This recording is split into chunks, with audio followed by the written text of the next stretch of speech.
वो मिट्टी की बेटी थी, पर जब तलवार उठाई तो सम्राटों के सिंहासन कांप उठे।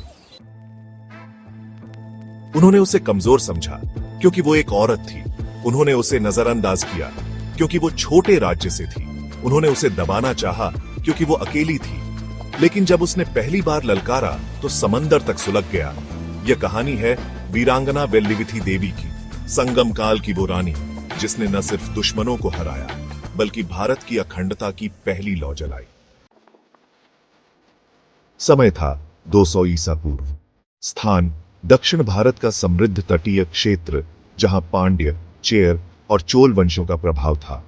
लेकिन उस समुद्री पट्टी में एक छोटा सा राज्य था, नाडुमत्तथु, जहां शासन करती थी एक युवती, वेल्लीविथी। उसका राज्य छोटा था पर उसकी सोच समुद्र जितनी विशाल। हमारी सीमाएं मिट्टी से नहीं, संस्कृति से तय होती हैं। विदेशी व्यापारी उस तट पर आने लगे थे। उनके साथ आए हथियार, चालबाजी और विस्तार की भूख। उनका लक्ष्य था भारत के समुद्र मार्गों पर नियंत्रण। वो सुनहरी चीजें मांगते थे और बदले में धोखा लाते थे। जब कई स्थानीय राजा सो रहे थे, वेल्लीविथी जाग रही थी। जो हमारे पानी में घुस आएगा उसका घमंड यहीं डूबेगा। वो युद्ध का ऐलान नहीं करती थी, वो सिर्फ तैयार होती थी। उसने अपनी महिलाओं को भी युद्ध कला सिखाई। उसके सैनिकों में मत्स्यगंधा नाम की महिला नौसेना प्रमुख थी, जिसने समुद्र में दुश्मनों की नावें छेद डाली। उसका सैन्य तंत्र छोटा था पर रणनीति चाणक्य को भी चौंका देती। एक दिन दुश्मनों ने हमला किया। नावों में तोपें थीं, मन में छल। पर वेल्लीविथी ने अपने धनुष से ऐसा पहला बाण चलाया कि दुश्मन की पहली नाव वहीं जल गई।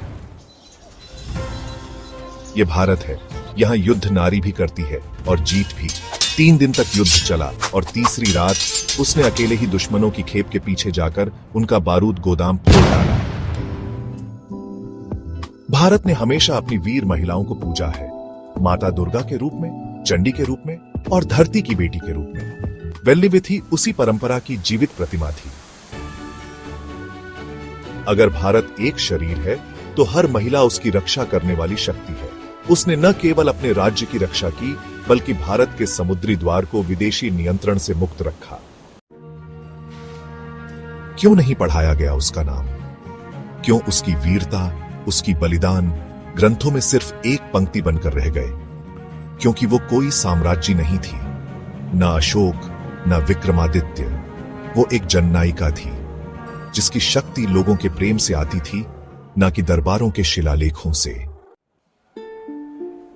वो कोई किताब में नहीं रही, वो लहरों में बस गई। जब अगली बार कोई कहे कि प्राचीन भारत में महिलाएं सिर्फ पर्दे के पीछे थीं, उसे वेल्लीविथी देवी की कहानी सुनाओ, जो अपने राज्य की रक्षक थी, भारत की पहली समुद्री योद्धा थी और उस भारत की बेटी थी जहां नारी शक्ति सिर्फ पूजी नहीं जाती, लड़ी भी जाती है।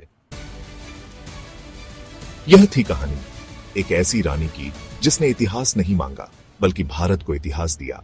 अगर आपको ऐसी कहानियां पसंद हैं, भारत के भूले हुए नायकों और टाइमलेस हेरिटेज की कहानियां, तो चैनल को सब्सक्राइब करना, इस वीडियो को लाइक करना और दूसरों के साथ शेयर करना मत भूलना। ऐसी और इंस्पायरिंग कहानियों के लिए जुड़े रहना। जय हिंद।